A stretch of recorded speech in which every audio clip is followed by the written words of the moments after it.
All right. Good morning, everybody. Welcome to the party. Today is September 4th, 2025. It's a Thursday.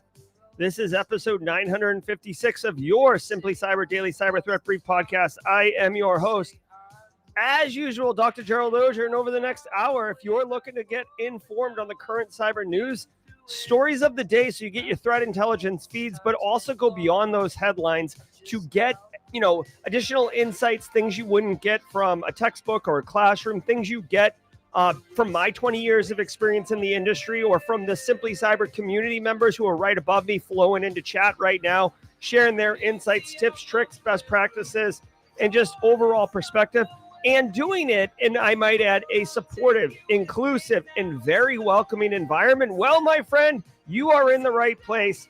We do it every single day, Monday through Friday, 8 a.m. Eastern time, and today's no difference, episode 956. We're going to be shredding those stories, and I promise you I will be going beyond to the best of my ability. And just a shout out to Mental Edge passing that Sec Plus. Holler.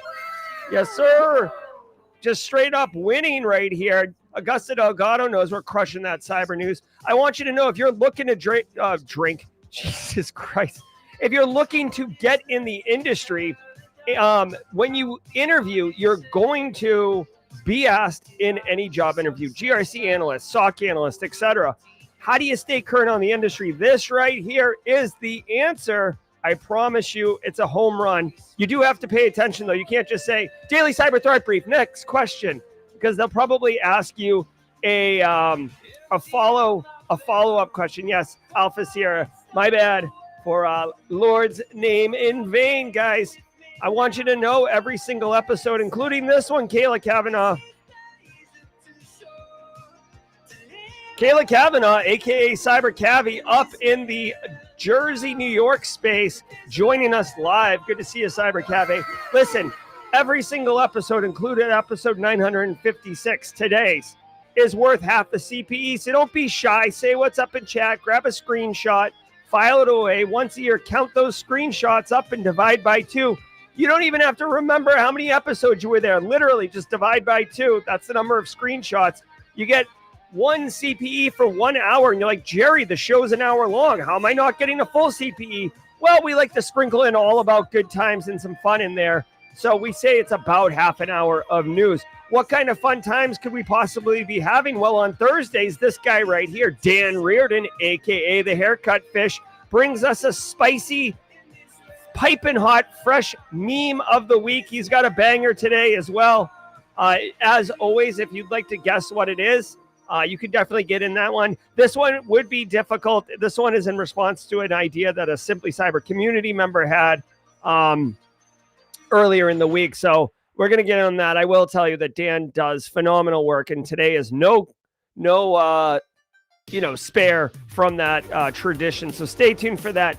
Now, before we get into it, allow me the opportunity, please grant me some grace to extend my sincere gratitude and appreciation to the stream sponsors. The stream sponsors allow me to bring this show to you every day, looking bright-eyed and bushy-tailed with the cool graphics package and the light that makes me look at it. Oh my God, see, if I didn't have this light, thank you, stream sponsors, for helping me pay the electric bill. This show would be a hot mess express more than it already is. So let's say, first of all, shout out and love to Barricade Cyber Solutions. Barricade Cyber Solutions is basically just killing it with incident response and on the GRC side. But because of all that incident response and ransomware activity that they do, the team at Barricade Cyber, including Eric Taylor, the chief forensics officer, knows what's going on. He's got a finger on the pulse of the ransomware threat actor scene, and he hosts a monthly Barricade Cyber ransomware monthly event. And today is the day, everybody. Today. So you definitely want to make sure you register for this. It's absolutely free. It is at 1 p.m. Eastern time today. If you go to webinars.com www.barricadecyber.com. I'll drop a link in chat right now. Go check it out. Again, it's one of those ones, register for it. And if you can't make it, okay. But if you can, you'll be glad you did. Come get insights into the latest threat intelligence around ransomware, threat actors, and headlines to get you sorted out. Also want to say love to Anti-Siphon Training. I attended the Anticast Training Your AI with Whitney Champion and Eric Capuano yesterday through Anti-Siphon. Phenomenal workshop. I saw several of you friends there. Anti-siphontraining.com. Go check it out. They're putting on training all day, every day across many different dimensions. And I do wish it was like the calendar view. Hold on one second. I like looking at the calendar view. There we go. So you can go to their anti-siphontraining.com, look at their calendar of events, and you can see right here coming up later this month. Oh, this is a good one. I got a little shout out here on Wednesday, the 10th. So 6 days from today, my friends, Nick Ascoli, Eric Clay from Flare are coming on to Anticast. Now, two things I want to tell you. Number one, I really like Flare as a platform. I think it's really cool. Nick Ascoli, if you've been a regular friend of the Simply Cyber community for a minute, you know I've talked about this guy, Nick Ascoli. This guy is our people. Believe that. This guy is so fun, so cool, so into cybersecurity, such a community-driven dude. I can't wait for this. And because I low-key have been talking up Nick Ascoli and Flare, Anti-Siphon reached out to me and they're like, hey, Jerry, do you want to be part of the pre-show banter? And I said, yes, I would. So if you'd like to come hang out, high five, learn a thing or two, and just see some fun conversation, come on down to Anti-Siphon Training next Wednesday on the 10th, unraveling info stealer threat networks. This is a real problem and one that you need to get informed about. All right. Hey, if today's your first episode, friends, drop a hashtag first timer in chat. Hashtag first timer in chat. Hey, Tech Ricky, good to see you. Hope to see you at Wild West Hackin' Fest along other regular friends who make it out to Deadwood. Very much looking to that. Stay tuned for updates on Simply CyberCon. There's been a lot of great movements for Simply CyberCon that I'd love to share. I actually low-key might need... I'm about ready to ask for help. I've had a bunch of people approach me about Simply CyberCon and wanted to volunteer. I am legit ready now for one specific piece of volunteership. So if people are into that, let me know. I know Fleetus had mentioned it earlier. I might reach out to you, Fleetus, if you're in chat. But I'm basically ready. So first timers, drop a hashtag first timer in chat. There's Amanda Andrews. Ladies and gentlemen, if you can help me welcome Amanda Andrews as a first timer. Amanda, I hope you have a great show. My answer to prayer from God, also a first timer. My answer to prayer from God and Amanda. First timers left, right, and center. Get in here. I hope you feel, hey, Amanda, and my prayer to God, my answer to prayer from God, I hope you have a great experience over the next 50 minutes. I hope you enjoy this, and I hope you come back. Let's just hear really quickly about Threat Locker, and then we are going to launch into the news, okay? So sit back. Let's just do this Threat Locker. Thank you, Threat Locker, who, by the way, just really quick, just as an aside, Threat Locker, I just got off the phone with them yesterday. Threat Locker will be a platinum sponsor for Simply CyberCon. They have agreed to contribute the largest amount of sponsorship package, which met 50% of our financial needs for Simply CyberCon. So thank you, Threat Locker. And I'm also pairing with them to do a really fun challenge at Simply CyberCon that will be open to everybody, virtual and in real life. And it's a contest that I came up with that I've never seen any other conference do. I think it's going to be wicked fun. So stay tuned for that. Little bit of a teaser. Let's hear from Threat Locker. I want to give some love to the Daily Cyber Threat Brief sponsor, Threat Locker. Do zero-day exploits and supply chain attacks keep you up at night? Well, worry no more. You can harden your security with Threat Locker. Worldwide, companies like JetBlue trust Threat Locker to secure their data and keep their business operations flying high. Threat Locker takes a deny-by-default approach to cybersecurity and provides a full audit of every action allowed or blocked for risk management and compliance. Onboarding and operation is fully supported by their US-based Cyber Heroes support team. Get a free 30-day trial and learn more about how ThreatLocker can help prevent ransomware and ensure compliance. Visit threatlocker.com/dailycyber.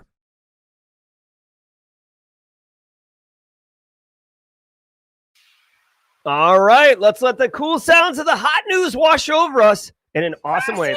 I'll see you guys at the mid-roll. From the CISO series, it's cybersecurity headlines. Oh, hold on. The mods are jumping in here. I saw Amanda in my answer to prayer to God, but did you know we have more first-timers in here? Concept with a K. Concept, welcome to the party, pal. Welcome to the party. Daniel Bruce, welcome to the party, pal. Welcome to the party, pal. And it's Levincia. Oh my God, my favorite sound effect is about to drop. I just got confirmation of a full-time offer post-grad, and I'm going to take it. Cue the wrecking ball emote. You damn right, it's Levincia. Way to go. Congratulations. I came in like the wrecking ball. Yes, sir. Yes, sir. Big wins on a Thursday. It's Levincia. Super pumped for you. Hey, first-timers. We don't get jobs every day, but when we do, we celebrate the living crap out of it. Super happy for you. It's Levincia and everybody who's achieving their goals and advancing their career, getting the Sec Plus, getting their certs, graduating, accomplishing those goals. You guys are friggin' inspiring. So let's keep going. These are the cybersecurity headlines for Thursday, September 4th, 2025. I'm Hadaska Sorla. FinTech foils bank heist. Cybercriminals attempted to steal $130 million by breaching Sinqia SA, the Brazilian arm of FinTech firm Evertec, during a short-lived cyber attack on Brazil's Pix real-time payment system. The breach was detected on August 29th when stolen credentials from an IT vendor were used to try unauthorized business-to-business transfers. Sinqia immediately halted Pix transactions and brought in cybersecurity forensic teams. Part of the stolen funds have already been recovered, and Sinqia's access to Pix has been revoked by regulators. No customer data appears affected, but the full financial and reputational impact is still under review. All right, so check it out. This is great. It's a win for the fintech and the financial services company. A lot of time, financial services traditionally invest the most in cybersecurity. Also, it's very high stress, right? Because it's there's not like layers of separation between business operations and the money, right? And I might add, at least in my opinion, the trust of a financial institution is one of its most valuable things, right? When we talk about so in GRC, when we talk about risk impact, one of the dimensions we look at is reputational harm. And a lot of us kind of like laugh it off because if you look at, Salesforce, for example, Salesforce has been getting ramrodded the last week. And is anyone going to be like, oh, I'm done with Salesforce? So like reputational harm, nah. But when you're talking about my money, right? When you got Teddy KGB talking about pay this man his money, okay, drink, you'll definitely not stay with a financial institution that gets robbed or can't give you your money when you want it, right? So reputational harm in financial services is quite real. So this particular fintech company, somebody stole credentials from a third party. Okay, so we're talking supply chain, and tried to initiate a B2B financial transfer, right? First of all, I think that was super greedy by the threat actor, simply because larger amounts go B2B. And you would think, right? I've worked with some CFOs in my time. You would think that larger transactions, they end up having thresholds of approval. And this is true no matter what. And the threshold amounts depend on the organization, right? So say you're an organization that makes $1 million a year. Cue your Dr. Evil thing, $1 million, okay? So if a transaction for $100,000 or more goes out, maybe you want the CFO or whoever, the founder, the CEO, whatever, to physically approve that transaction. Like for me, like my business is a wicked small business, right? Whenever things go out over a certain threshold, my bank messages me and is like, bro, like, are you sure? You sure about that? Are you sure about that? Right? So, but if you're a Google, for example, if you tried to have a check after $100,000, the accounts payable department would be overrun, right? So it really depends on the institution. This one, dude, $130 million. I don't know what kind of money these people are running around with, but that's definitely going to get flagged. The fact that a third party credentials could get compromised and result in even this transaction being initiated is interesting. The thing that I would like you to know is, number one, information security worked. This is a great case study on demonstrating return on investment. So a lot of times in information security or cybersecurity, if you're younger or newer to the industry, I should say, we have a tough time demonstrating value because honestly, if we're doing our job well, okay, and don't get distracted by the hamburger hanging out of my shirt top here. I want to button it. I have an interview later and I want to button it, but like right now it's like choking me like a Undertaker throat choke. So just let the hamburger hang out, okay? So what is interesting about this as a case study is it follows the correct process of a cybersecurity framework. They had, protection controls in place, credentials, checks at certain thresholds, etc.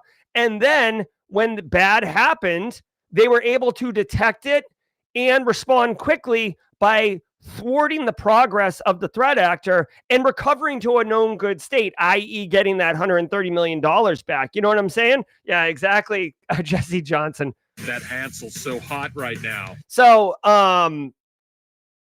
anyways, this is a great study. So I guess what I'm trying to say is if you're trying to either make a case to business on why investing in cybersecurity is good, this is a good example. Oh, I kind of got derailed there because of the taco meat comment.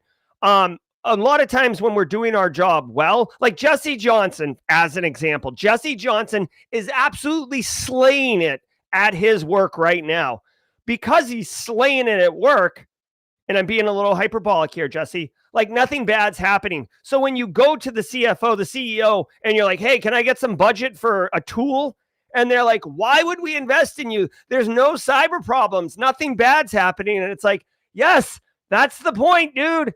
I'm doing my job wicked good. And in order to continue that nothing, I need some investment, right? So we have this struggle between demonstrating value, but also when we're doing it right, we're not demonstrating, there's no material value. It's like proving a negative. So anyways, this one's good. Way to go, fintech company. I love it. Also, quick side note, it's in Brazil.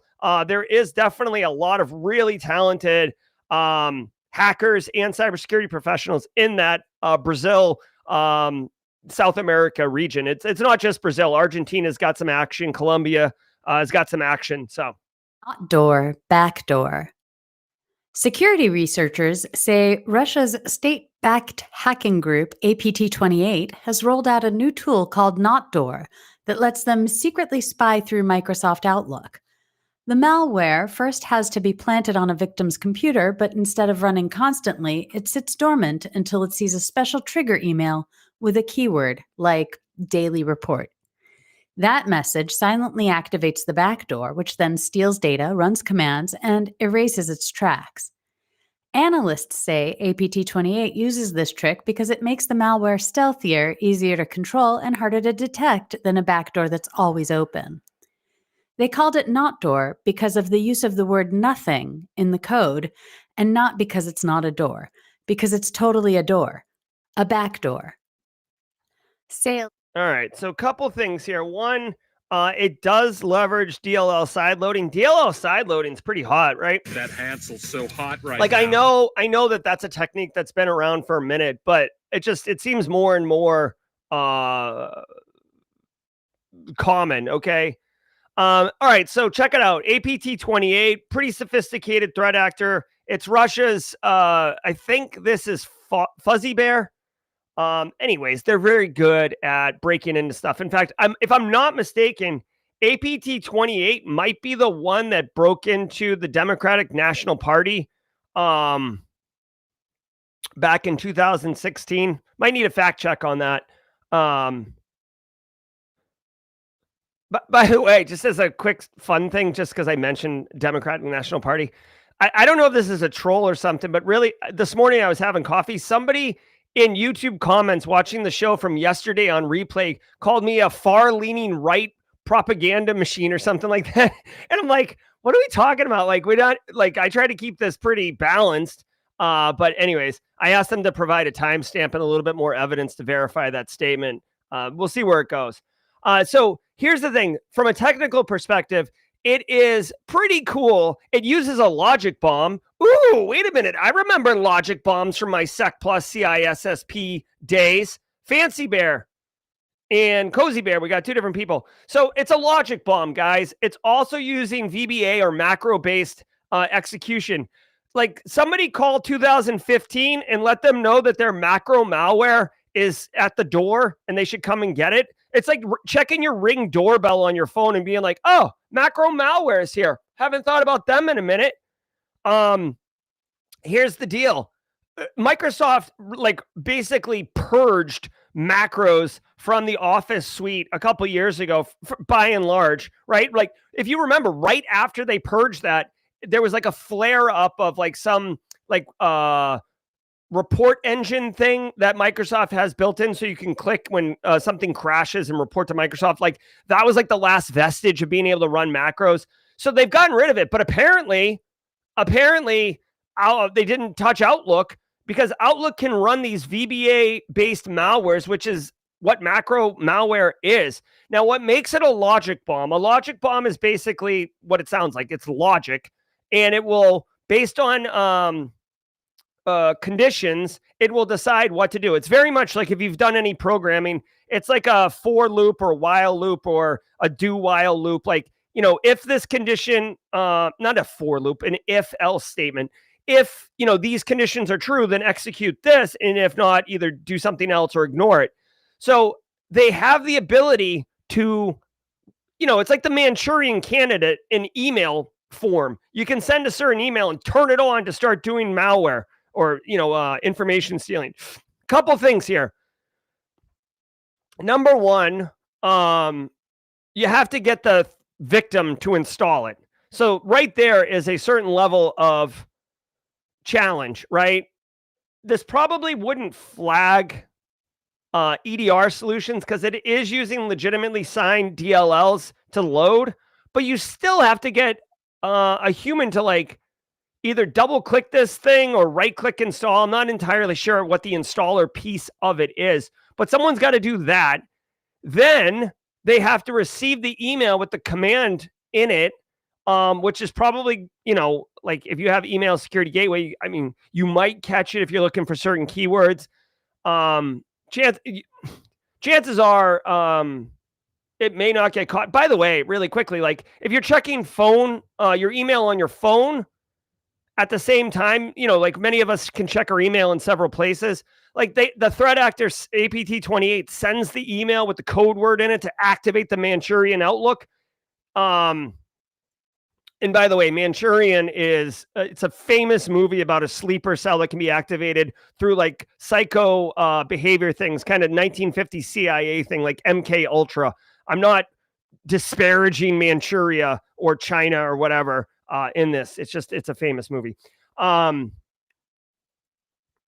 Anyways, if you check your email on your phone, it's not going to run on your desktop, which is running the fat client Outlook, which would run the VBA. So even the chances of it firing aren't 100%. So very cool, very interesting. What I would say is it is going to do C2 communication.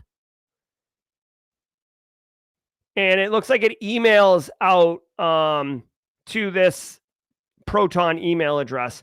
The thing is, the email addresses can be changed. That's trivial. So, I mean, if you want to go threat hunting in your environment, you can go look for this. But for the most part, this is trivial to change, as well as the IP addresses and domain names. It does create a hidden directory in temp to store artifacts, which are automatically emailed to the attacker and deleted. So for our Wade Wells in chat, our detection engineers, I would say if you're checking or looking for the creation of these directories or files being written to these directories, because they have to be written. Even if they get deleted really quickly, they still get written. So you can put some detections together on this one and get after it. I've decided not to use thrunting anymore as a term. I don't want to push it. I don't want to make it. I don't want to normalize it. I don't want to legitimize it. Loft drift impact continues drifting. The body count from the Salesforce Sales Loft drift supply chain breach keeps rising. Cloudflare has now confirmed attackers access to its Salesforce support cases and extracted 104 API tokens, all since rotated. Palo Alto Networks has disclosed it was also affected alongside Zscaler after stolen OAuth tokens from Drift were used to break into Salesforce instances between August 8th and 18th. With 3 major security firms already on the roster, investigators warn more names could surface as the full extent of the compromise comes into focus. Yeah, 100%. And really quick, I saw Sean Sailors. I saw you make the comment that you're not allowed to ask. Just really quickly, I do appreciate Roswell UK kind of responding to what looks like Sean Sailor's comment about how this Outlook payload, this VBA payload gets deployed. And just for everybody's edification, Sean, I know you've been here a long time. There's a lot going on by delivering this show. I can't see all the chat all the time. So I do miss things. So just know it's not targeted at you. I'm not looking at your comment and going, I'm not answering Sean Sailors today. No way, no how. All right. So more Salesforce nonsense. Let me go ahead and increment the little card here. So Cloudflare and PA, dude, here's the thing. I said this earlier. Salesforce is a beast, okay? Most organizations at the enterprise level use Salesforce. They're very good at what they do. Salesforce annual revenue. How good are they at what they do? How many billions of dollars good are they? $37 billion last year for the fiscal year, okay? They're $37 billion good. So, yes, there's an A-load of money going in there. Now, what I want you to know is these security firms that are getting tied up in it, to me, and I've had this conversation with a few people, Sean Sailors, we're good. I misunderstood. You know, the thing is with text messaging, sometimes tone and inflection and intent is not well translated. So, we're good, Sean. Here we go. And it was really more of a PSA for everybody to know that I can't see all the chat, right? So here's the deal. Whether it's your company, Cloudflare, say you're a CrowdStrike person and CrowdStrike gets wrapped into this, it doesn't really matter because with any data breach, okay, I guess this is just a best practice for everybody. With any data breach, you have to ask the question, what data was breached, first of all, then what is the impact of that? This is GRC all day long, all right? GRC Mafia, where are you at, right? Get your Matthew McConaughey going on right now, right? If this particular one, yes, Palo Alto, like we use Palo Alto all throughout our organization. What's the problem? Well, dude, all that got taken was customer contact information and, information. Like I bet you all the people, I would assume, okay, everybody that visited the Palo Alto booth at Black Hat or RSA and scanned their badge and got a free widget or a free shirt or whatever, they probably had their name, contact information, organization, when they scanned, how many times they've ever scanned, how many times they visited the booth in that Salesforce instance. It's essential. It's called Salesforce. It's literally for salespeople to be able to touch you basically and follow up and all these things and make sales.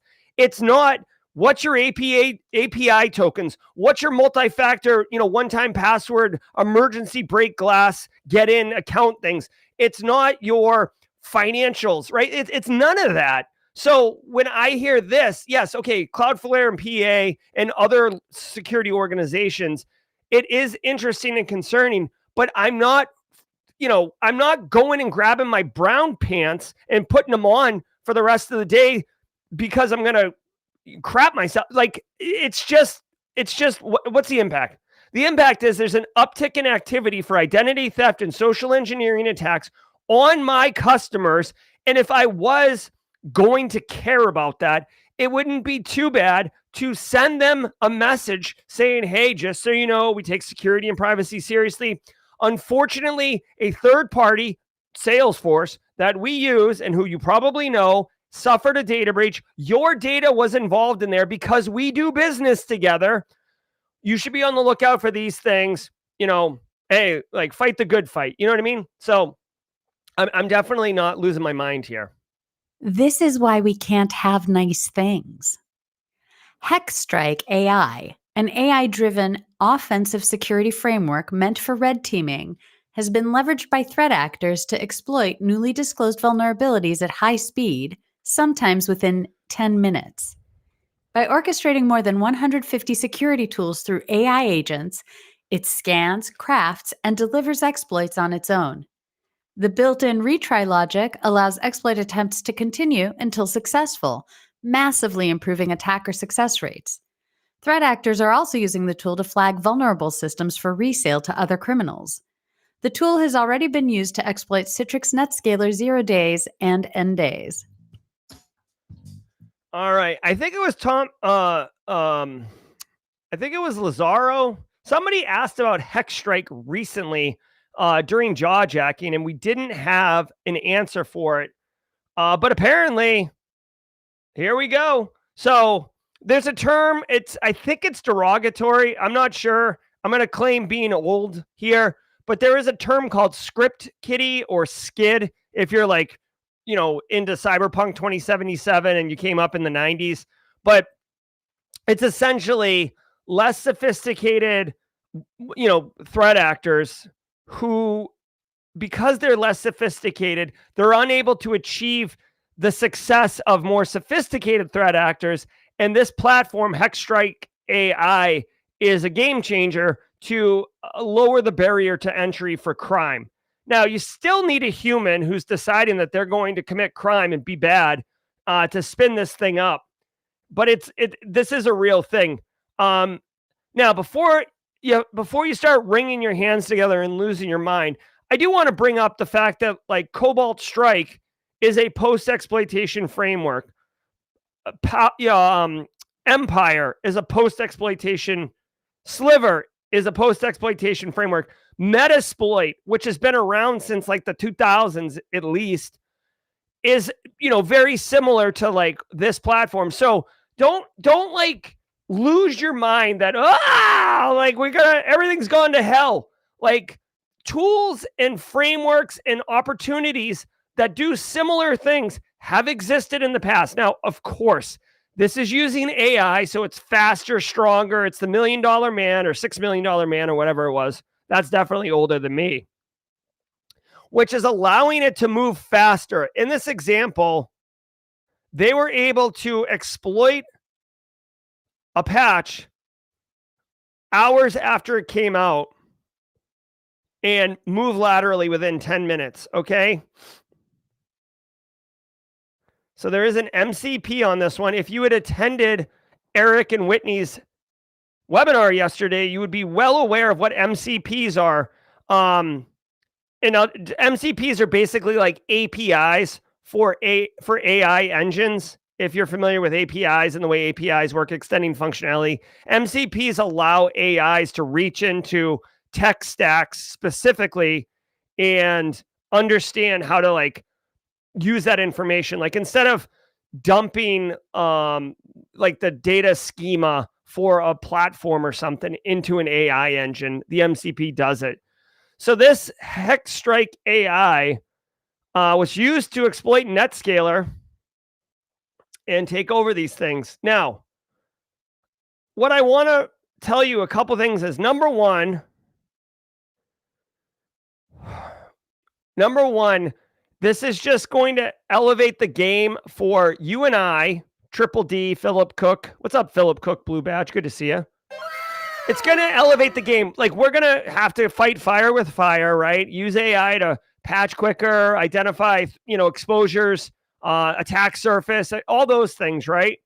And hopefully vulnerability management gets its time in the sun, or gets its flowers, as the Gen Z kids like to say, in order to get more prioritized, because this isn't going to go away. This platform, it might change names, okay? Like Hexstrike AI, somebody might come up, a threat actor might come up with a competitor, or this thing gets taken down by law enforcement, and next month it's, Flaming Donkey Strike AI, right? Whatever it is. But this paradigm of AI-enabled attack frameworks will not go anywhere. And as I've mentioned on the show before, when a patch comes out or a 0-day gets released, but typically when a patch comes out, you can reverse the patch, identify what the patch was fixing, and then basically craft an exploit to exploit that that vulnerability on unpatched systems.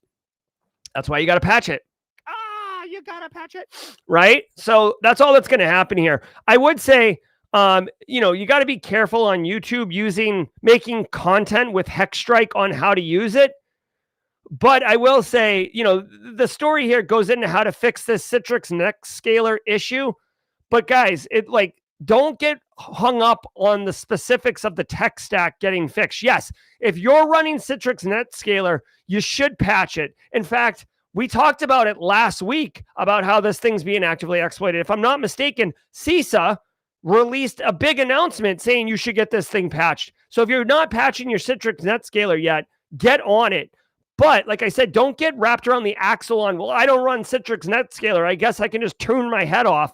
No, because whatever it is next week, Palo Alto or a Cisco router or a Gigamon device or friggin' Azure, AWS, like whatever it is, it could be the next thing that this platform is engaged and informed on how to attack. So you've got to practice best practices.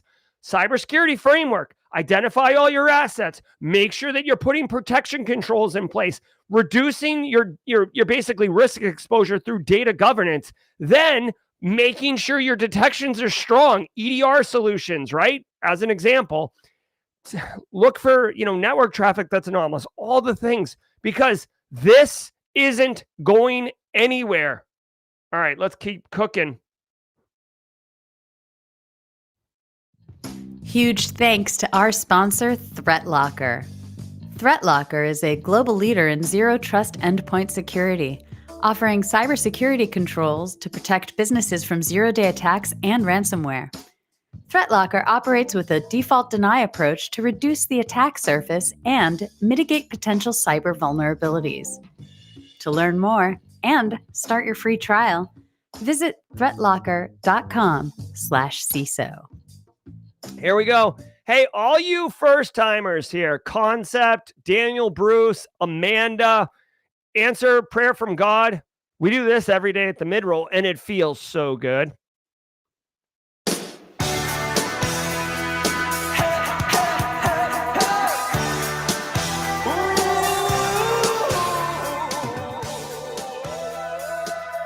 Oh, yeah.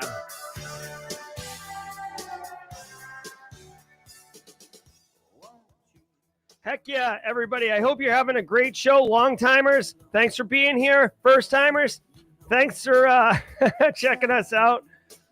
Oh, yeah. This is like 70s style. All right, guys. Hey, shout out to the stream sponsors who enable me to bring the show to you and do fun things like the monthly CTF with cash prizes. It's all about good times here, and we mix it up.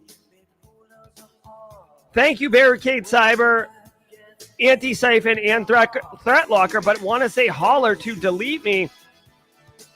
Delete Me makes it easy, quick, and safe to remove your personal data online at a time when surveillance and data breaches are common enough to make everyone vulnerable, including you, Poner Joe, Port Zero, Mental Edge.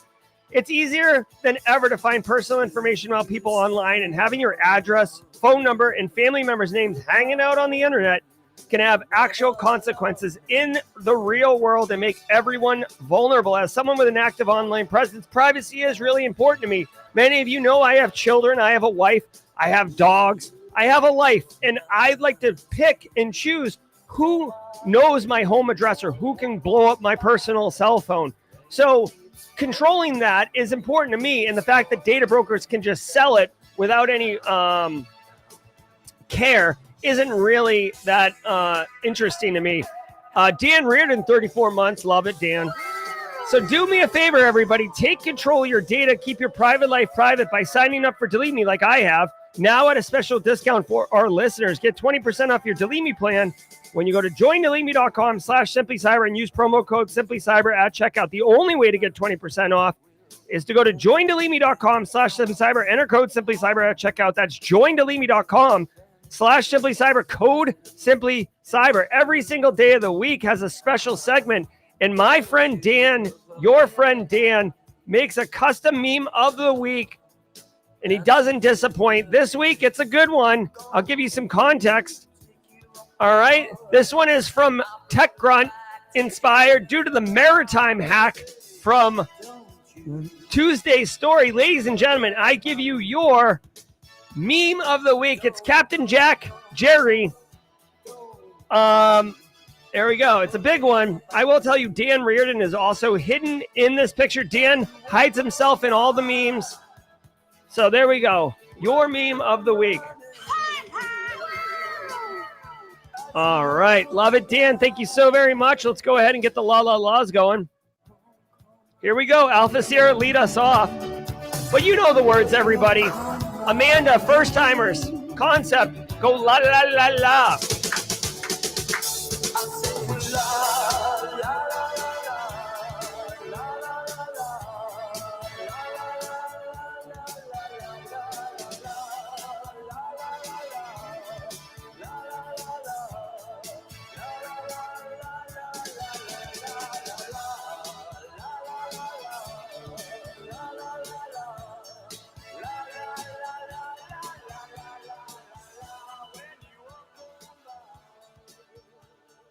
Elliot Matisse saying I'm looking good with eyeshadow. Yeah, when I did the MTV show, makeup.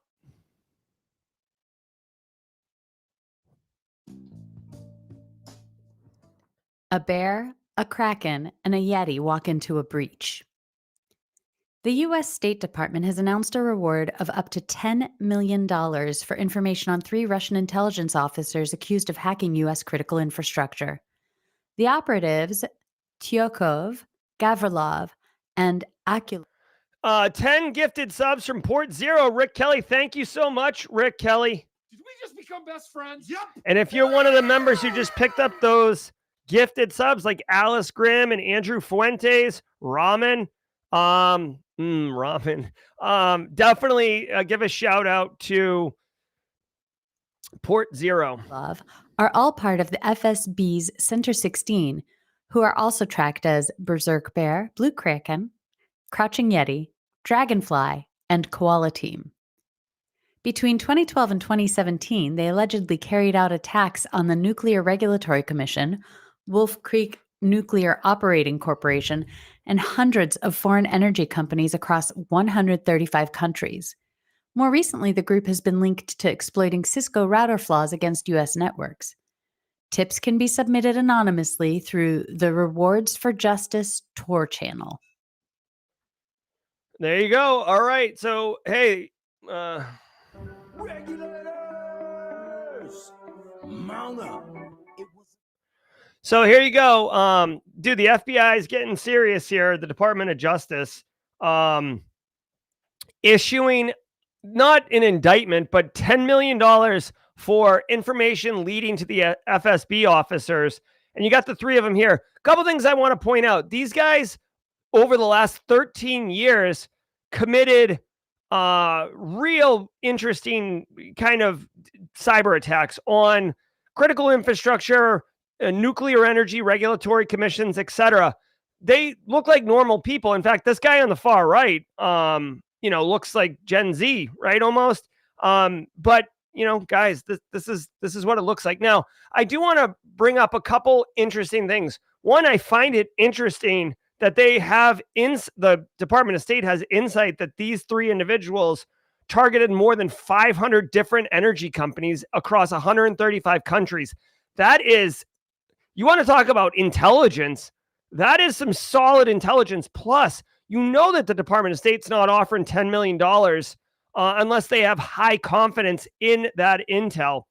I also want to point out, worth noting, I'm sure these individuals were taking part or taking action based on their mission orders from their bosses, in the government of Russia, right? So these aren't lone wolves. These aren't independent freelance cyber attackers. These are essentially government employees doing their thing. Now, I don't know if they're still in there or not, but I just want to bring attention to this wouldn't be any different to a foreign government issuing a reward for information leading to the arrest of NSA, TAO agents, right? So people who are defending American freedoms, out there in the cyberspace. So, you know what I mean? So again, I'm just pointing out, like, that's kind of how I see this. What is it okay for them to attack 500 companies in 135 countries? Hell no. Like, absolutely not. But dude, there's so much cloak and dagger going on in cyberspace with first world powers. And like, I'm not going to spend a lot of time on this, but just think about it. Like, North Korea attacks Sony Pictures. I go to that one all the time on US soil. Like, literally a California based company gets hit and they're like, it's not a problem. Like, we'll just back away from that. I'm sure, like, Russia attacked Ukraine with the NotPetya before they invaded. I'm sure the U.S. has done things we just don't know about. Well, I guess Stuxnet is technically something we know about. So, like, there's a lot of action in cyberspace, like state on state action or nation on nation action, that just kind of doesn't rise to the level of international controversy. So I think this is interesting. If I had to guess, these three individuals are, I don't want to say tucked away, but I'm sure the Russian government has made sure that these individuals are comfortable and, probably unlikely to lead to this. Also, just one other thing that I discovered recently that I think you might find interesting. I think it's interesting.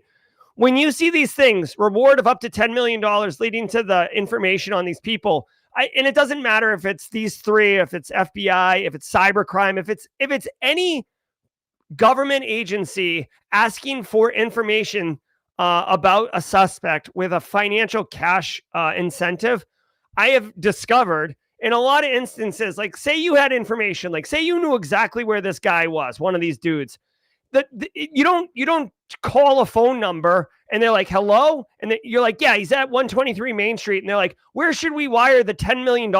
That's not how it works. There's like different phases of the money release. Likely you could get the whole $10 million if you find all three get arrested, all three go through a trial, all three go to jail. Like, it's definitely not, here's $10 million and you're off and running. So I found that wildly interesting because obviously it doesn't mention in the fine print there how that money gets disclosed. Phishing diplomats. An Iranian state-sponsored group known as Homeland Justice has carried out a global phishing blitz against embassies, consulates, and international organizations across Europe, Africa, Asia, and the Americas. Using over 100 hijacked email accounts, including one from Oman's foreign ministry in Paris, they sent fake Word documents that lured officials into enabling malicious macros. Once triggered, the malware installed itself to stay persistent, phone home to command server, and collect system data. Security researchers say the operation is espionage, not crime for profit, and attribute it to Iran's Ministry of Intelligence. Spy. All right. So I try to keep my finger on the geopolitical pulse, right? And hey, if you're interested, Simply CyberCon 2025, Elliot Matisse, who's in chat right now, is actually giving a talk at Simply CyberCon on geopolitical insights around how it influences cyber. But I find this interesting that, yes, there's a massive spear phishing campaign. And when you hear the term campaign, it just means there's like a flurry of activity around one type of attack, with like one threat actor attacking one either industry or something like that. It's an Israeli company supporting an Iranian-aligned operator. I'm not an expert, but like I didn't know that Israel and Iran were like aligned. Like that I guess surprises me, but whatever. People, it's an Israeli company, so Straight cash, homie. Andrew Fuentes, Simply CyberCon will be in Charleston, South Carolina. Go to simplycybercon.org for more information. Simplycybercon.org. It'll look like this. And if you like retro synthwave, get in here. All right. So, basically, dude, here's the thing. Like, at the end of the day, yes, this is a VBA macro that's going to be run. It's a spear phishing campaign with a malicious Word document in it. The malicious Word document has that classic enable content screenshot that, excuse me, that a lot of people fall for. I'm surprised because, as I mentioned earlier in this episode, Microsoft nerfed the living crap out of the ability to run macros on Office. So this isn't really, I've always enjoyed this as a social engineering attack. Enable content, Excel malware or macro malware. Look at this. If you haven't seen this, it's always so clever. I show the students this at the Citadel. So when you open a malware-laden document, something Daniel Lowry sends you, right? And you see this, right? At the top, it says enable content. That's an actual banner, a security warning from Microsoft Excel. This screenshot right here says view this content, click enable editing. This is a picture. This is made to look like it's Microsoft Excel telling you a problem. It's got the right color, the right logo, the right font. This is a picture. And when you hit enable content, bad runs, and that picture doesn't go anywhere. It's not like there's data hidden under it. It's literally just a picture. So that's a classic example of social engineering. Guys, a bunch of diplomats got hit. When you have high value targets or assets in your environment, whether it's a juicy file server or it's a VIP, like a diplomat or an ambassador, you've got to practice good practices. This is why awareness training specialized for those VIPs is important. This is why having extra scrutiny on their emails is important. This is why conditional access is important. Okay. So just be mindful of all that. Again, this is not necessarily targeting us. I mean, this particular spear phishing campaign targeted organizations in the Middle East, Africa, Europe, Asia, and the Americas. So basically everyone. We should ask this threat actor to come to Worldwide Wednesday. We could probably nail it. Oh, hold on. Okay, hold on. I'm a little embarrassed here. I didn't realize the first timers were going to get some of this, but there's an infographic here, and I feel like it's a good one. Let's take a look. Hold on. I need a minute.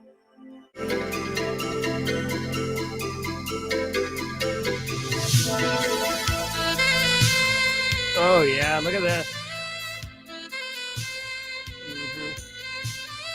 I'm joking. I love infographics. It's so powerful to visually communicate information in a relatable way. All right, so let's walk through this kill chain. Phishing email comes in. They're using NordVPN. Links, get 10% off. Links in the description. Thanks for sponsoring. I'm joking. NordVPN's not a sponsor. You just see it all the time on whatever.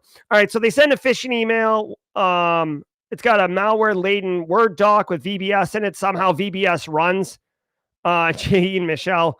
The executable detonates and activates a persistence mechanism, and then they pull metadata down to a C2 server. So interesting. It's not, you don't see this very often. The whole payload is in the VB script. Normally, that would be a dropper, and a second stage payload would be pulled down from some C2 server. They didn't do that, but whatever. And then they exfil data back to themselves. So be on the lookout. At the end of the day, to me, guys, this story all day, every day is just when you have high value targets that are more likely to get attacked, you have to protect them with additional levels of security. Period. Full stop. Spies worldwide may have to delay their travel. Law enforcement in the U.S. and Netherlands have seized Verif Tools, an online marketplace that sold counterfeit driver's license, passports, and bank documents for as little as $9 to help criminals dodge know your customer checks. Investigators say the site raked in $6.4 million since 2022 before the FBI and Dutch police pulled down its domains and more than 24 servers. But in a twist that feels on brand, the operators have already relaunched the service under a new domain, giving the fake identity ring a fresh identity of their own. All right. Mount up.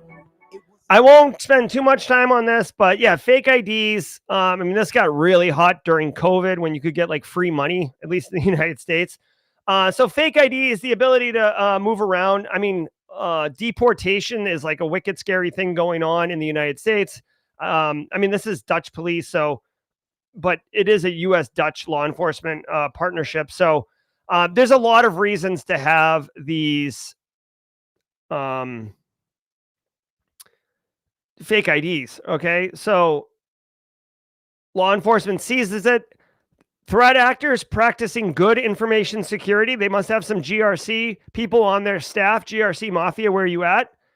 They had business continuity plans in place. Sounds like they were running a hot site backup, right? Ooh, this guy's throwing Sec Plus terminology at me. What is going on? Yes, a hot site backup. They got taken down boiler room style, and they just spun up a new instance. Bing, bang, boom. They're off and running, making money.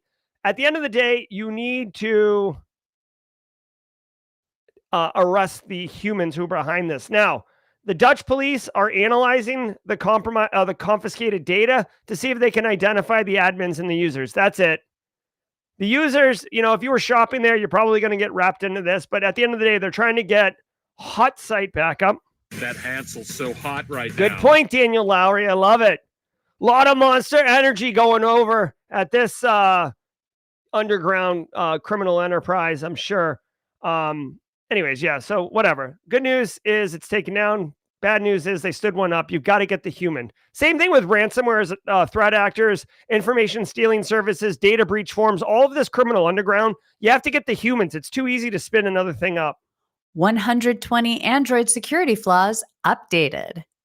Google's September 2025 Android update fixes a whopping 120 vulnerabilities, including 2 zero-day flaws that are already being used in targeted attacks.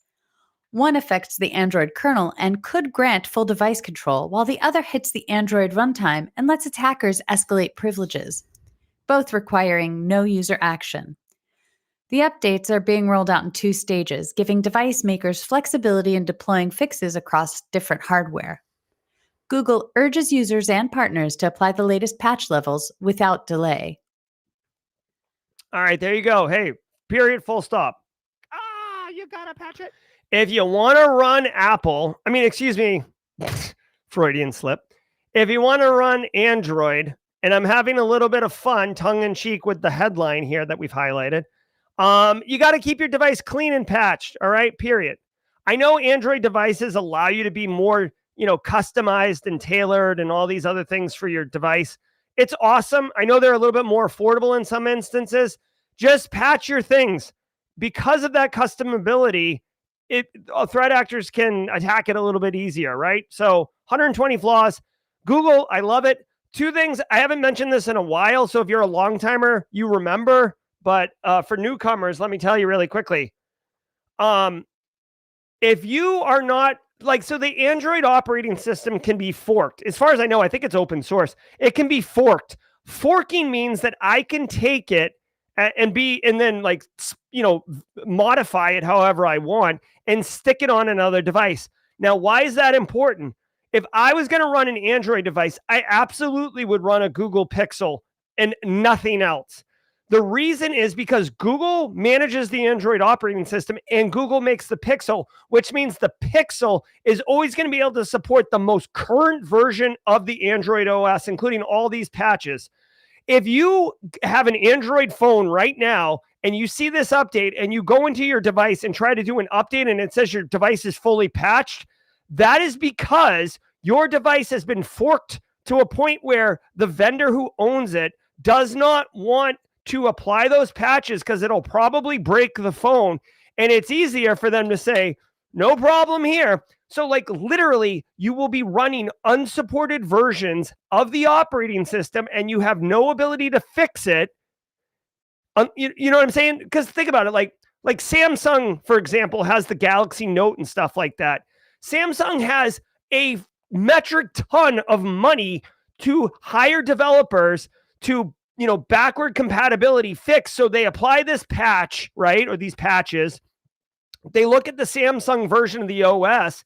Does it break anything? Yes or no? Okay, let's fix it all, because Samsung's putting their own bloatware on there and their own fancy things. A cheaper company that's selling their phones in like a bodega or something, they don't have the talent to do that, nor are they interested in it from a business model perspective. The reason I make it such a point is because I don't want you mistakenly running an Android device or having, people in your life, bosses, organizational family members running an Android device, and they look at their device and they're like, oh, it's up to date. I stay current. I'm always patching my stuff, Jerry. And it's like, your phone says it's up to date, but it's not patched from security vulnerabilities. It just won't apply patches. So that's like a thing that most people don't think about. And it's risk that, as a GRC person, I don't want you taking on risk you don't need to. Ain't nobody got time for that. Ain't nobody got time for that. All right. So we are cooking, baby. We're going to do this really quickly.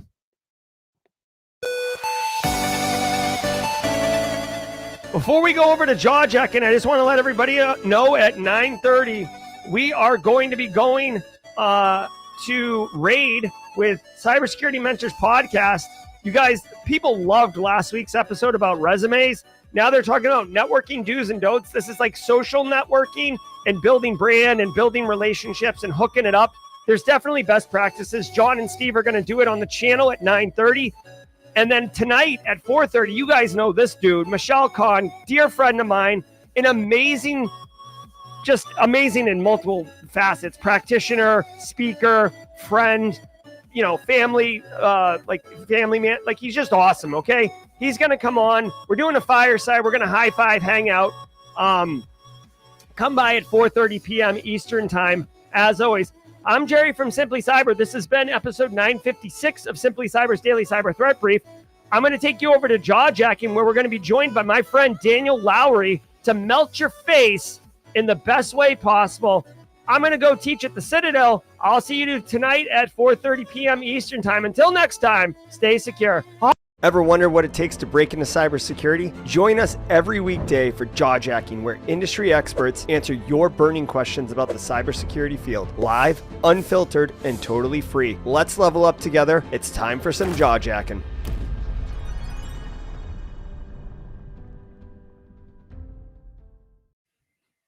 Well, hello there, everyone, and welcome to Jaw Jacking Simply Cyber. Thank you, Jerry, for the warm introduction, and I hope everybody's doing really well today. I already see a lot of great folks in the chat having a good time. Everyone's talking cyber stuff and building that culture, building that community. So I'm glad to be a part of it this morning. Hopefully everybody's having a great day and is going to continue to have a great day. Jerry just let me know that warm introductions are so hot right now. Hot. They're hot. Oh man, we're having a good time. And yeah, this is where we do kind of like an AMA thing where we get together, we have a good time, we talk about cybersecurity. If you got questions, I'll do my best to answer those things and just kind of keep that conversation flowing. If you've seen something cool, let us know about it, because then we can all kind of check that out together and build our knowledge and our skills, and of course network with each other. So it's going to be a great time. I'm going to keep an eye on the chat for us and see what I can see when it comes to your questions, and then we'll see what comes up as far as an answer goes. So Mara Levy says, I love your shirt. Well, thank you so much. I do love the goose. I'm a child of the 80s. What am I going to do? Ain't nothing I can do about it. That's where I grew up, and it's near and dear to my heart. And yeah, I think it's a testament to that decade for how long it has still been popular with the pop culture and everything that came out of it, that it just shows that we were really on something special back then. And yeah, hopefully we can bring some of that magic back out now to these days with this new generation. All right, let me look in the chat here and see what we can find as far as a question or two. So if you got your questions, don't forget to throw those in the chat. Either you can @ my name or put a Q in front of it. Maybe both. What the heck, right? It never hurts to try to get the attention of someone out there. All right, let's see here. Good morning. I see Divine Dream Divine is in the house. J.E. and Michael, good to see you. Hey, you guys, says Sean Dub. You guys are funny. I'm having so much fun today. Enter the chat. Oh, yeah, you got to get that Monster Energy. Everybody knows me, knows I love that Monster. I always got a can laying around somewhere. I've actually started drinking a little too much of it. It's, it's a treat. It's good in moderation. It's not meant for every day, every moment consumption. But hey, what are you going to do? We're going to have a good time here. Rocky Road. That's right.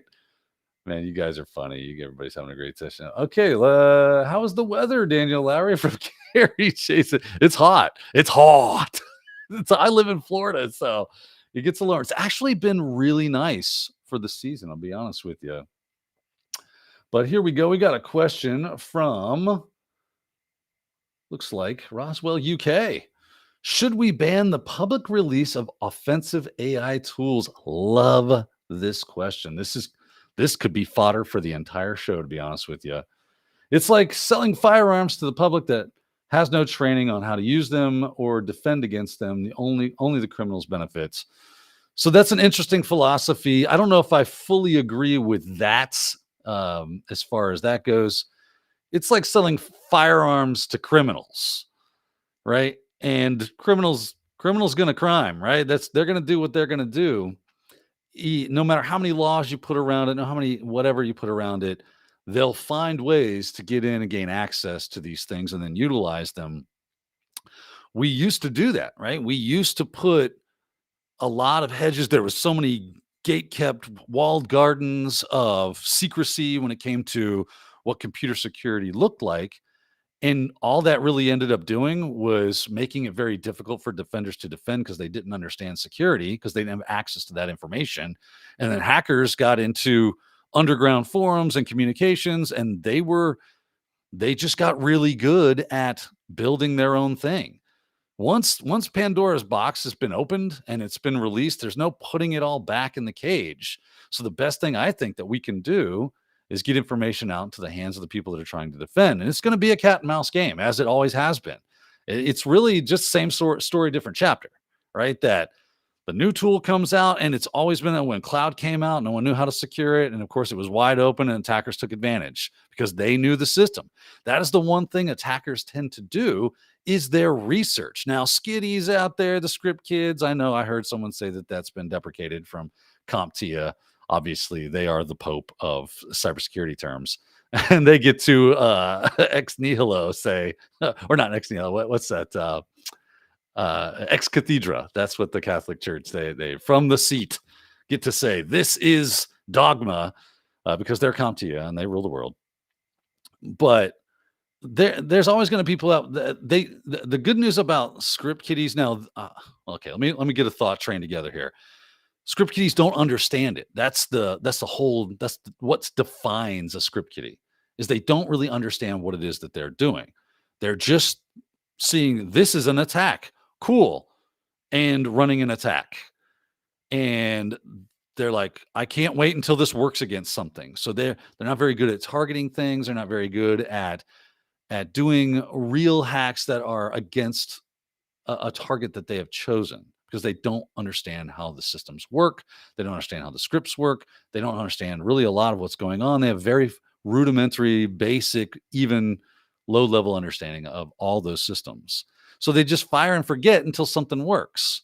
And that's why, if we're doing our job as defenders, which we have seen a very big uptick in defense systems for quite some times, which is a good thing. And it's because of that kind of stuff where we're like, hey, yeah, we don't want to be the low-hanging fruit out there. Not that that doesn't still happen. Of course, it always does. And now we bring in a bigger gun, though, which I think is a valid point that you make, Roswell, is that this is different than having to go out on the internet and find some rando script. You can say, hey, AI. And of course, there's guardrails, and if you would have to bypass the guardrails if you use something like Gemini, Anthropic, or ChatGPT, or others similar, if you're going to Hugging Face or whatever, you'd have to learn that whole system of building your own destructive LLM that could give you the information that you're looking to get, and then build the agent, right? It starts upping the level of sophistication, which real TAs are already at. As soon as AI became a thing and people were able to access it, threat actors started poking at it and figuring out, how can I leverage this? So it's just like, either we innovate and allow technology to come out. Now, I have I have some feelings about AI myself. So I'm not completely what's the words I'm looking for here? I, I'm not. I agree with you in some capacity on this.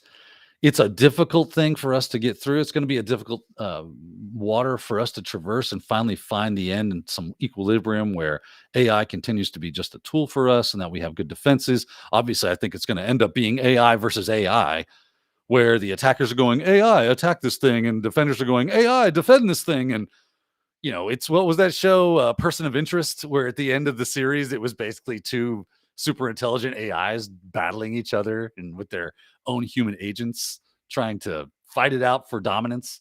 It was crazy. But great question, though, and something we do definitely need to think about. We do need to be careful. We do need to create guardrails. We do need to create things that are safety mechanisms for how we use these things.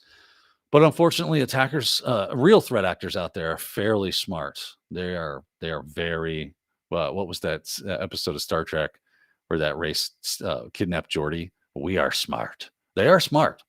Don't ever kid yourself. They have the capability to learn and adapt and utilize all this stuff, and it's less likely that these tools, like I mean, this goes all, I can't remember a time, right? There used to be a tool called Saint, and it was a systems administrator or something tool. I forget the acronym for it. And then attackers started using it, and then they modified it and they called it Satan, right? And then we as defenders, we learn about tools that they're using, and then we incorporate those, like, oh, that'd be a great administrative tool. It's just that these things are tools. It's how we use them that's going to be dangerous. And yeah, unfortunately, that's just the name of the game. That's just how it's going to be. I don't know that we could create a system where we could keep these kind of things out of the hands of the attackers. Even if we built a whole garden to keep it safe, keep it squared away, they're going to find a way to gain access to it through other systems. Once they've got it, it's over. So, and maybe you got a good point about, should we just put it out there for them? Yeah, it's a good question. And it's a really difficult one to answer. And hopefully we've at least thought about it and it's thought provoking. And ultimately, I think that's what your question should be able to do for us, is cause some cognitive dissonance to where we're just going, okay, I need to really put some brain power about it. I can't just take for granted that that's how the world works. Maybe there's something we can do and we just haven't figured it out yet. So great question. Thank you, Roswell. All right, looking through here. Questions. Let's see what I got. Looking for your questions. And this is fun, always looking through, see all the banter that you good folks have going on, and what's going on here. Oh, here we go. This one comes from Alice Grimm. Alice is asking, what do you think about the shift of the world with the UK requiring facial scans or licenses, and Germany thinking about banning ad blockers? I had not heard about the ad blockers thing. UK has always kind of been the tip of the spear when it comes to surveillance of their state. They are all for a long time have been the most surveilled country as far as where they're surveilling. There are cameras everywhere. There's always stuff. The privacy advocate in me is like, what is that taste? I don't like it. It's not good. I get where it comes from, where as far as like they're trying to create a place of safety, but those systems historically tend to get abused, right? That's why Orwell writes novels and things of that nature, where once you have an authoritarian state where they are constant surveillance, constant. I remember when, we found out that the NSA was kind of snooping on us pretty good. And a lot of people are all like, oh, I don't have anything to hide. What's the big deal? And somebody did almost like a commercial where they had a team of people with recording systems, microphones and cameras and stuff. And they just started following people around, and you saw people get really uncomfortable. And the point was, when it's abstracted away through technology and you don't see that happening, but this is basically what it's going on. This is basically what's happening. There is a team of people with microphones and cameras and digital recording systems that are following you around. And why does that make you feel uncomfortable when it's people, but it's fun and dandy when it's just your phone is doing it or your computer's doing it and you don't ever see it, right?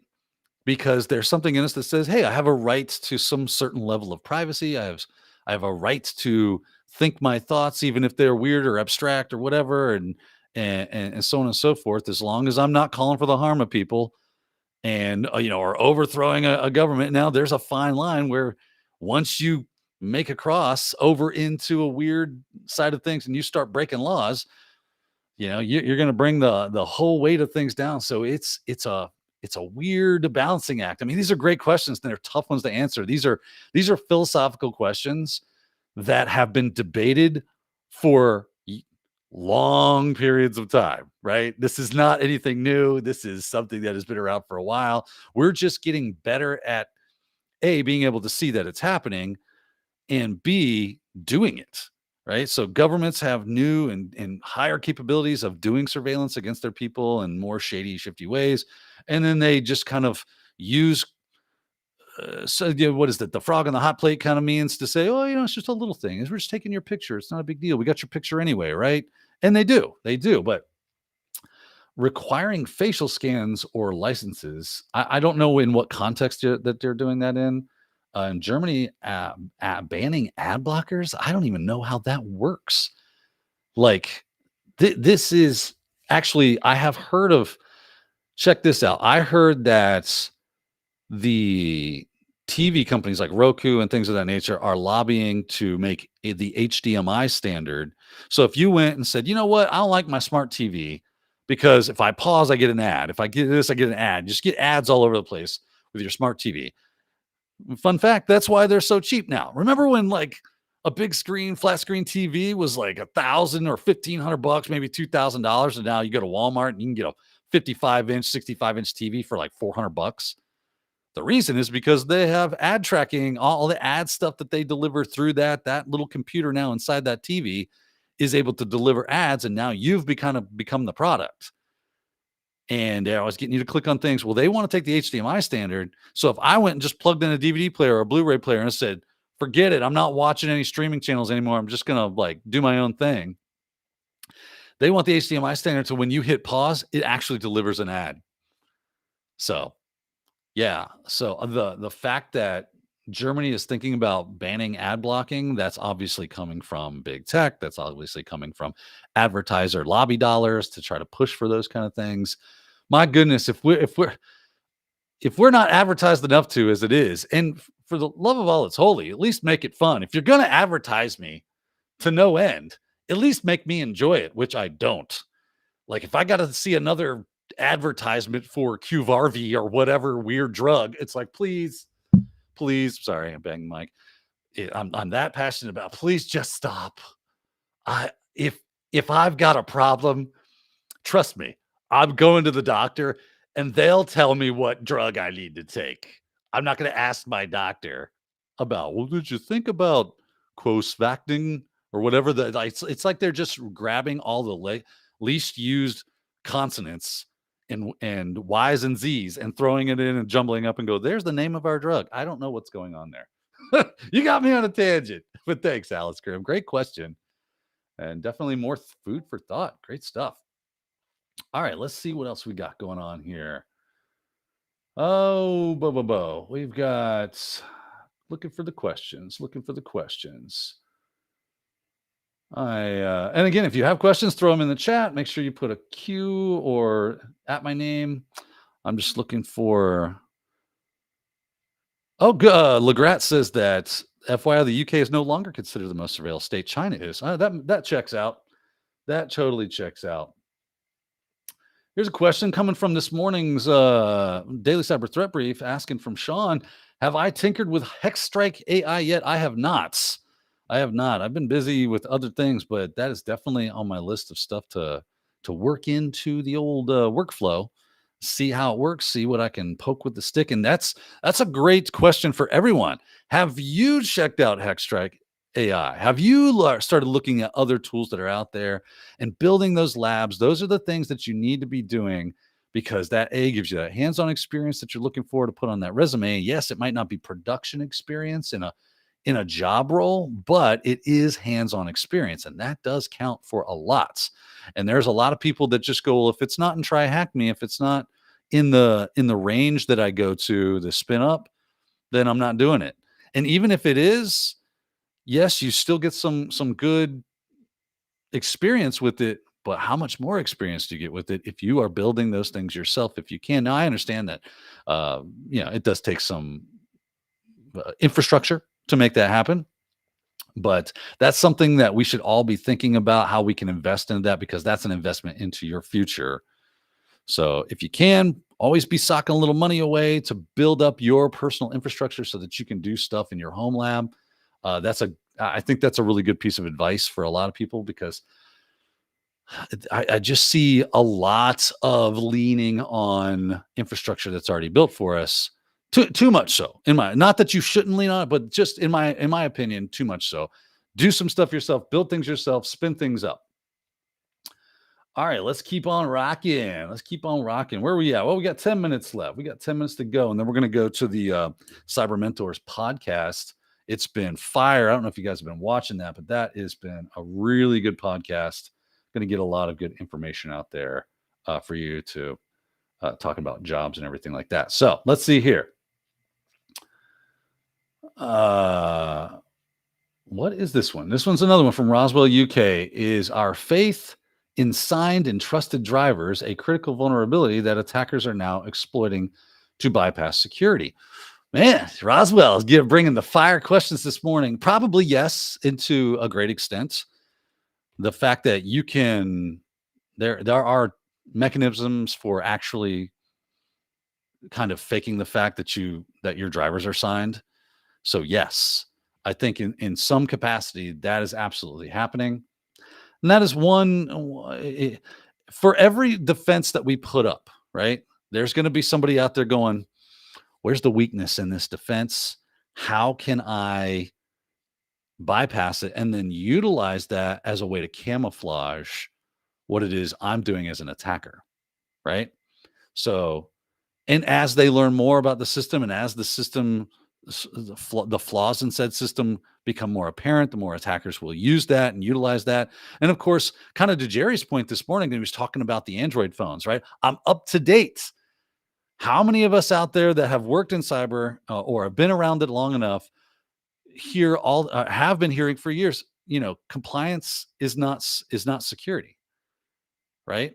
That doesn't, just because you've checked the box does not mean you're secure. It just means you check the box. I ran a vulnerability scan. Great. Check. I'm secure. Well, hold on. Are you secure, or did you just run it? Like, what happened after the vulnerability scan? Well, it printed out a report. What'd you do with that? We stuck it in the vault. Did you read it? It doesn't make sense to me. All right, that's fun. No. So let's pull that back out of the vault. Let's take a look at what it says. Oh, yeah, it's got all this stuff I don't understand. Oh, cool. Let's hire some people. That's money.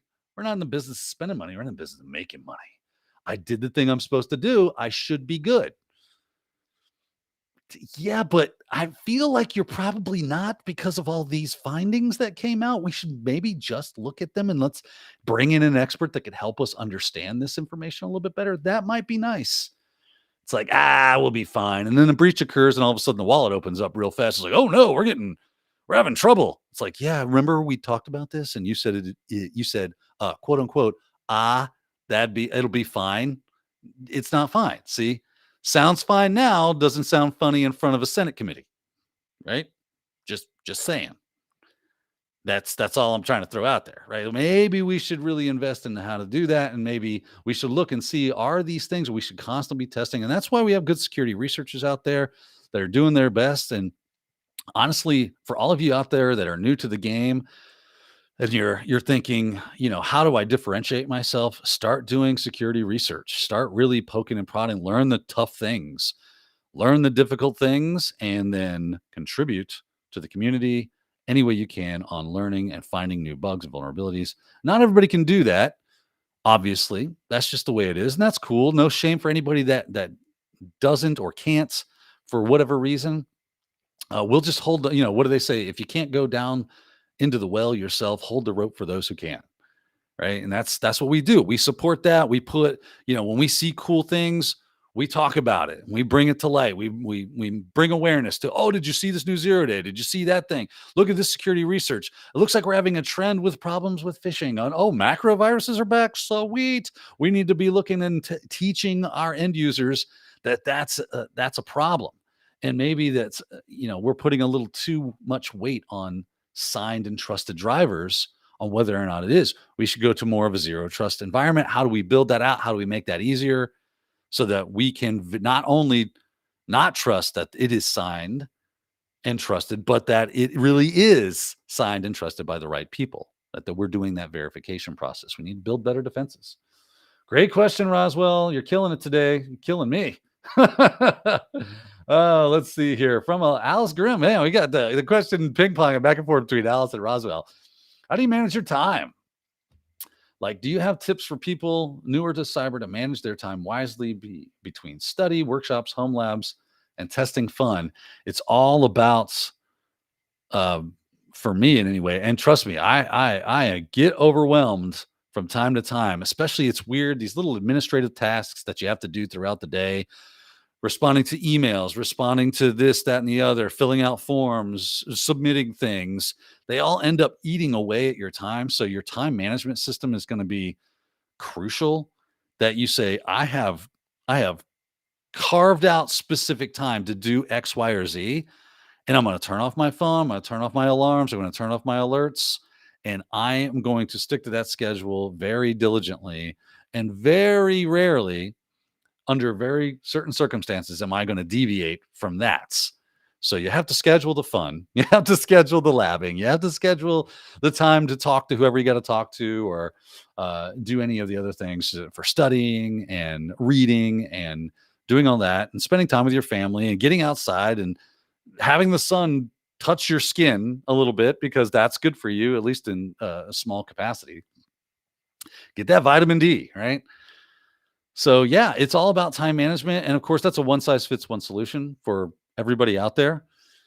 Your schedule is going to look a lot different than mine, but you got to put it in there. And I do end up doing a lot of whatever after hours, as it were, right? I spend time with my family once the kids go to bed, spend some time with my wife once that, maybe I'm sitting there reading until I fall asleep. I get up early, right? Early to bed, early to rise makes a person healthy, wealthy, and wise, as they say. So just got to find ways to get more time in your day. And, I think it was Arnold Schwarzenegger, or maybe it was, some celebrity, and maybe it was both of them. I think it was Gene Simmons as well. Getting up early is the things that other people don't do, right? Setting your alarm for an uncomfortable time to get up is things that most people don't do, and spending that time. And I have used that technique quite often. I don't continue to do that because you'll burn out, but you maybe schedule certain specific times during that the year. You go, you know what, for these 2 months, or maybe this 1 month, I'm gonna get up early. I'm talking butt crack of dawn early. I'm talking 4:30, 5 a.m. And I'm gonna spend extra 2 hours working on something so that I can get things done and get more things squared away. So about to run out of time. Let me see if we got any other small questions I can quickly answer before I send you over to the Cybersecurity Mentors podcast. Let's see here. Quick questions. Anything. Oh man, do I think, here's one from my answer to prayer from God. Do you think human cybersecurity will get outsourced to AI eventually? Man, no, I'm just kidding. I was acting like I glitched, right? Because this is a controversial topic. Obviously, I got 1 minute to give it to you. Some things, yes, I think it will. And then there will be new things as well. AI is a very interesting and uncertain future on how that's going to look because of its ability to scope and scale. So it's uncertain. They're building robots now. They want to put AI in robots. So even blue collar jobs look like they're going to be affected after a while because they're just going to have robots building houses and robots doing things. They already got delivery drivers and self-driving cars and everything. So what's the next evolution of this? I don't know. I wish I could see the future. There's a lot of conjecture on where this is going to go. I tend to be kind of middle of the road where there's a little bit of this and a little bit of that, good and bad. We'll have to wait and see. That said, let me go ahead and let you good folks go. Jump over to the Cyber Mentors podcast. Check that out. Thanks for watching, everybody. And